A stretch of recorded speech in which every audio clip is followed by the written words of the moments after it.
Good morning, all of you. Now we study about resistance of a system of resistor. यानी कि मैंने जो आपको पैरेलल एंड सीरीज के बारे में जो बताया था वो अब हम स्टडी करने वाले हैं कि पैरेलल एंड सीरीज क्या होता है।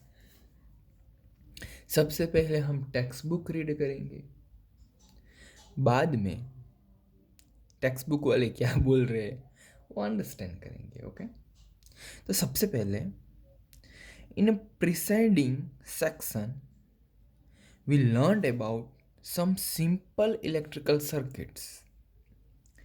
We have noticed how the current through a conductor depend upon its resistance and the potential difference across its end.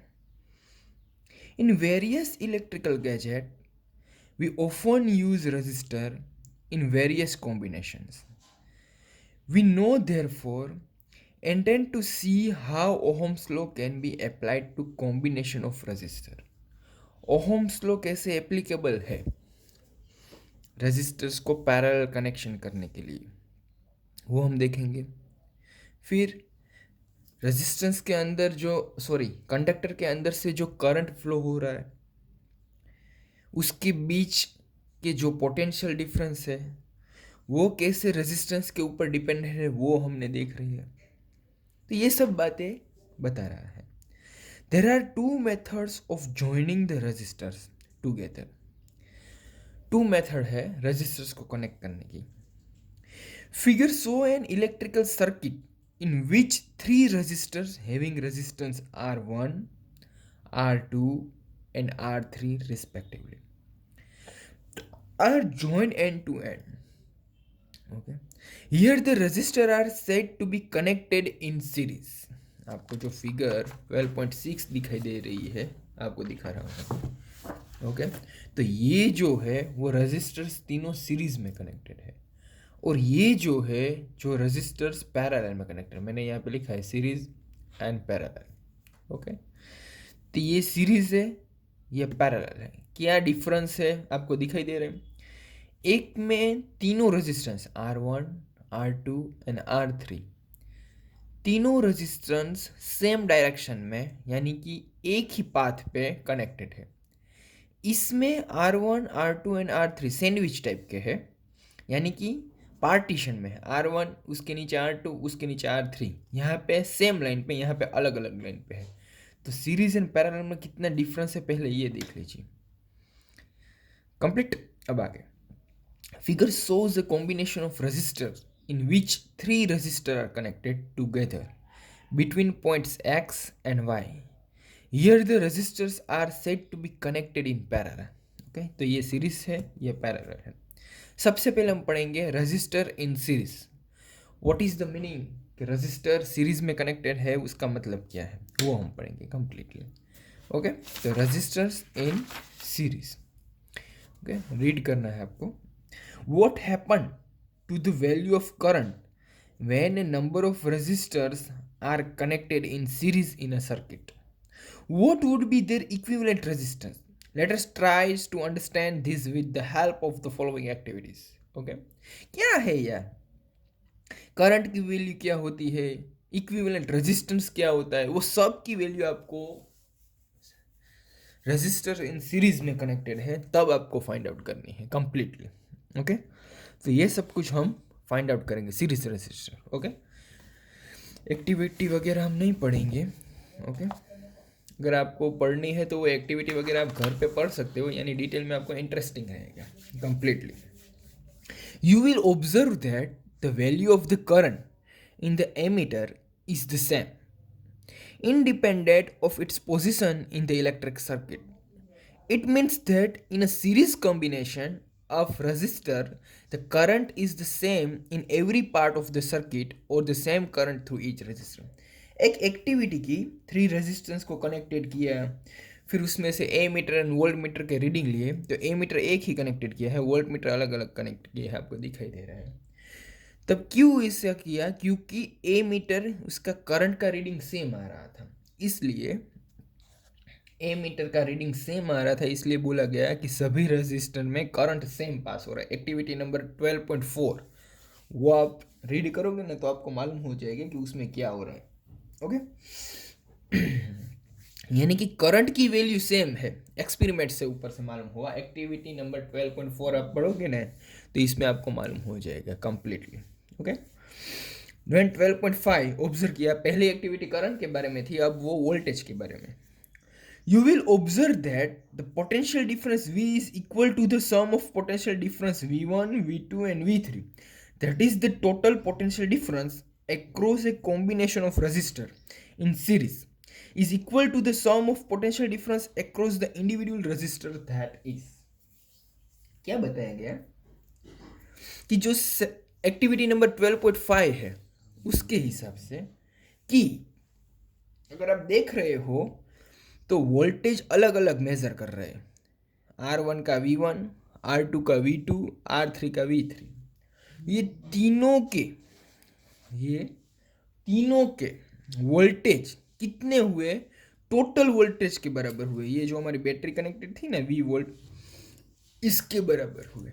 यानी कि individual voltage of register, R1 का वोल्टेज, R2 का वोल्टेज एंड R3 का voltage. अगर मैं बोलूँ R1 का V1, R2 का V2, R3 का V3, तो टोटल वोल्टेज कितना होगा, V1 plus V2 plus V3 is equal to V। समझ में आ रहा है, V is equal to V1 plus V2 plus V3, वैसा बोल रहे हैं। ओके नाउ आगे, in the electric circuit shown in figure, let I यानी current be the current through the circuit, let I be the current through the electric circuit। Electric circuit में से current flow हो रहा है I, यहाँ पे आपको दिखाई दे रहा है, दो करंट बताए गए हैं। इलेक्ट्रिक करंट फ्लो हो रहा है जिसकी डायरेक्शन पॉजिटिव से negative. Okay the current through each resistor is also I।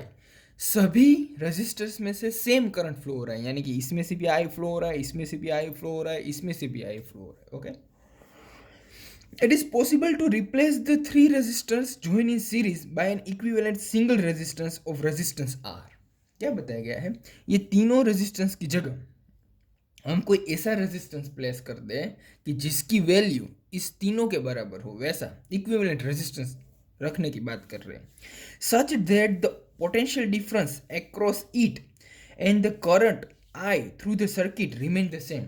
Resistance ऐसा रखना है कि PD भी सेम आना चाहिए, इंडिविजुअल रेजिस्टर वाला ही, और करंट भी सेम आना चाहिए। Applying the Ohm's law to the entire circuit we have, Ohm's law क्या है, V is equal to IR। Okay तो V की जगह आप IR लिख सकते हो, वैसा इक्वेशन नंबर 12.1 में वैसा बताइए। ये अंडरस्टैंड मैं करवाऊंगा, सिर्फ अभी तो आप सिर्फ टेक्स्ट बुक को फोकस कीजिए। On applying Ohm's law to the three resistor separately, we further have V1 is equal to IR1, V2 is equal to IR2, V3 is equal to IR3। From equation IR is equal to IR1 plus IR2 plus IR3, then R is equal to R1 plus R2 plus R3। तो ये जो R है वो equivalent resistor है। We can conclude that when a several resistors are joined in series, the resistance of the combination equal to the sum of their individual resistance R1, R2, R3 and is thus greater than an individual resistance। okay? तो इतना understand आपको हो गया completely, वो अब मैं आपको understand करवाऊंगा। ओके पहले हम बुक रीड करेंगे, बाद में अंडरस्टैंड करेंगे बच्चों, वैसे ही हम पढ़ते हैं, आपको मालूम है। तो आज हम सीरीज का ही करेंगे, फिर पैरेलल कल, फिर हीटिंग इफेक्ट। 3-4 दिन में ये चैप्टर हमें क्लोज कर देना। ओके बाद में मैग्नेटिक इफेक्ट वाला हम स्टार्ट करेंगे।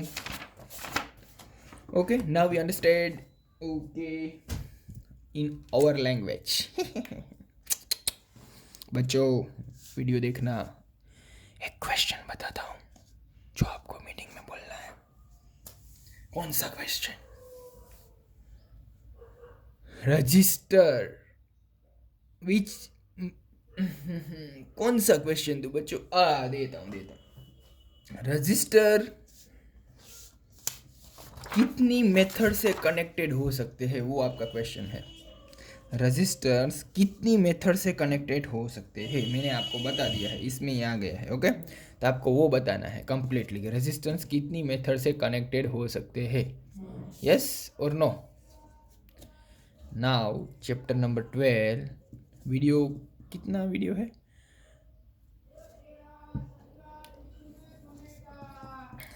सीरीज। ओके, रजिस्टर,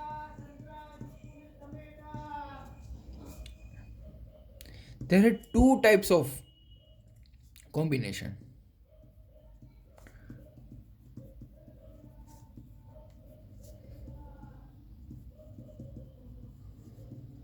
एक कौन सा है, सीरीज में कनेक्शन है, और दूसरा कौन सा है, पैरेलल में कनेक्शन। उसमें से हमने क्या स्टडी किया, फर्स्ट वाला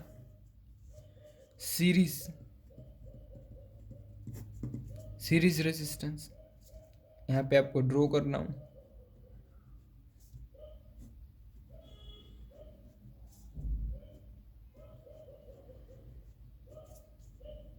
कंप्लीटली। इसके साथ एक बैटरी कनेक्ट की,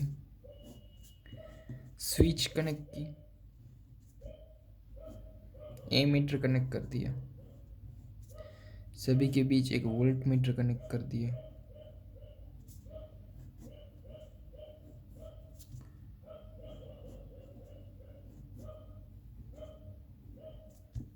और फर्स्ट वाला का 1 2 3, ये 3 resistors R1 R2 and R3 complete. ये पॉजिटिव, ये नेगेटिव, करंट जाएगा पॉजिटिव से नेगेटिव, जिसकी वैल्यू कितनी है तो का I, यहाँ पे भी कितना जा रहा है I। ये स्विच अब मैंने क्लोज की। सीरीज में आपको दिखाई रहा है 3 रजिस्टर, कौन कौन से है, R1 R2 and R3 are connected in series. कैसे मालूम हुआ, क्योंकि they have only one path to flowing a current flow होने के लिए उसके पास वन ही पाथ है, आपको दिखाई दे रहा है, एक ही पाथ है, दूसरा कोई पाथ ही नहीं है। अगर करंट को जाना है तो एक ही पाथ है, दूसरा पाथ होता तो बात थी, लेकिन ये दूसरा पाथ ही नहीं है, सिर्फ एक ही पाथ है, दूसरा पाथ है नहीं, एक ही पाथ। तो ये जो है only one path to flowing a current, समझ में आ रहा है, उस कॉम्बिनेशन को हम कहेंगे सीरीज। यानी कि रेजिस्टेंस को ऐसे कनेक्ट कर रहे हैं कि जिसके लिए करंट फ्लोइंग होने के लिए ओनली वन पाथ ही हो। ओके, तो ये वोल्ट मीटर सभी वैसे कनेक्टेड किए हैं पैरेलल।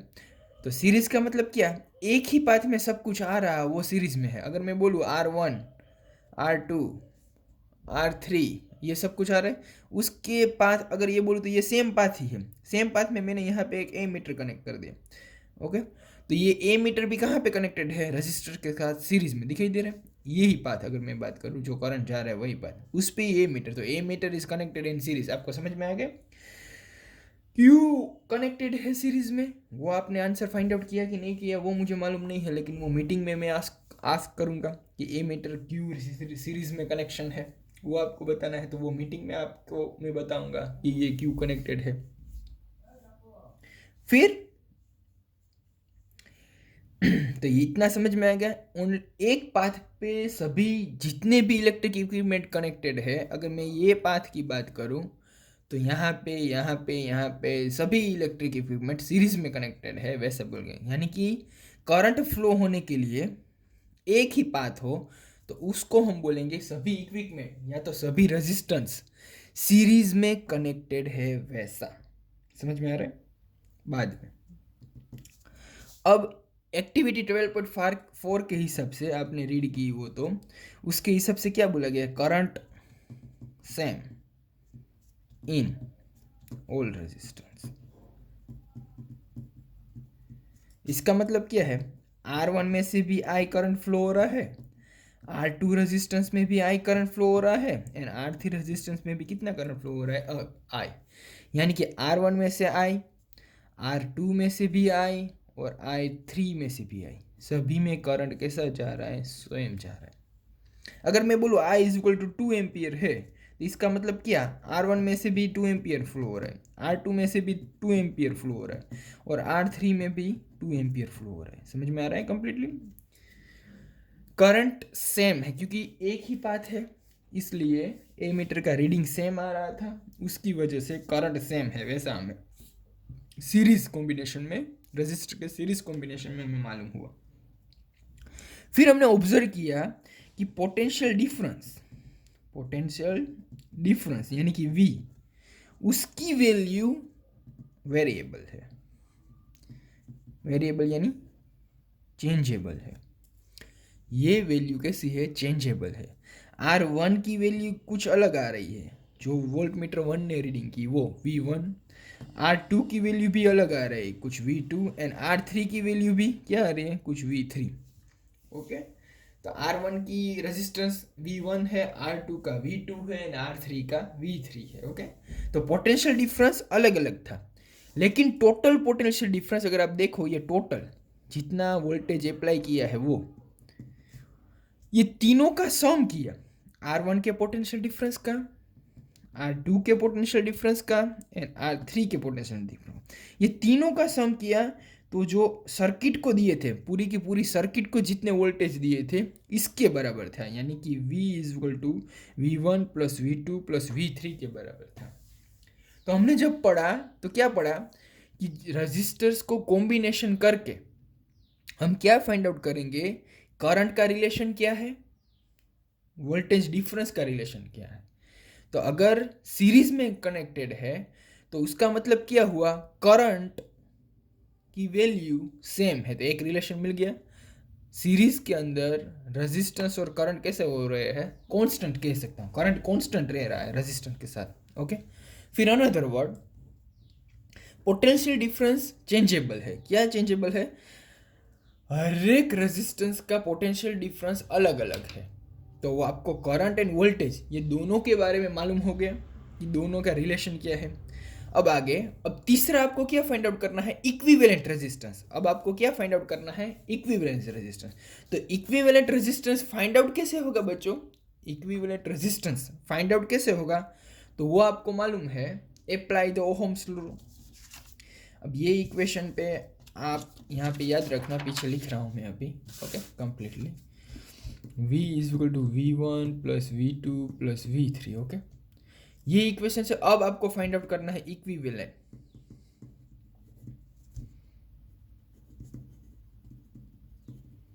इक्विवेलेंट रेजिस्टेंस यानी RE, अगर मैं बोलूँ तो RE फाइंड आउट करना है आपको। उसमें कोई बड़ी बात नहीं है, यही इक्वेशन यूज करना है, applying Ohm's law. Applying Ohm's law. Ohm's law क्या है, V is equal to IR। अगर आपको मालूम हो तो R is equal to V by R, ये पढ़ा हुआ है अपने रेजिस्टेंस जब मैंने पढ़ा रहा था तब। ओके, तो V is equal to IR। अगर मैं फर्स्ट वाले रेजिस्टर्स की बात करूँ तो I1R1, अगर मैं सेकंड वाले की बात करूँ तो I2R2, अगर मैं थर्ड वाले की बात करूँ तो I3R3। इतना होगा कंप्लीट। नाउ ये इक्वेशन में V इज इक्वल टू आप पुट आउट कर सकते हो IR, फिर V1 यानी I1R1, फिर V2 यानी I2R2, फिर V3 यानी I3R3। ये सभी वैल्यू आपने पुट आउट की। अब करंट की वैल्यू तो सेम है, वो आपको मालूम है, I बोलूँ, I1 बोलूँ, I2 बोलूँ या I3 बोलूँ, सभी की वैल्यू सेम है, ये तो आपको मालूम ही है कंप्लीटली। तो देखो, I1 की जगह मैं क्या लिख सकता हूँ, IR1, I2 की जगह IR2, I3 की जगह IR3। सभी को मैंने एक ही करंट की वैल्यू में ट्रांसफर कर दिया। I1 यानी I1 यानी I2 यानी I3 यानी I। ओके, अब इसमें से तीनों में से करंट कॉमन निकलेगा, क्या बचा, R1 plus R2 plus R3 complete. I cut out हो गए, तो R is equal to R1 plus R2 plus R3। तो ये आपका क्या था, इक्विवेलेंट रेजिस्टेंस।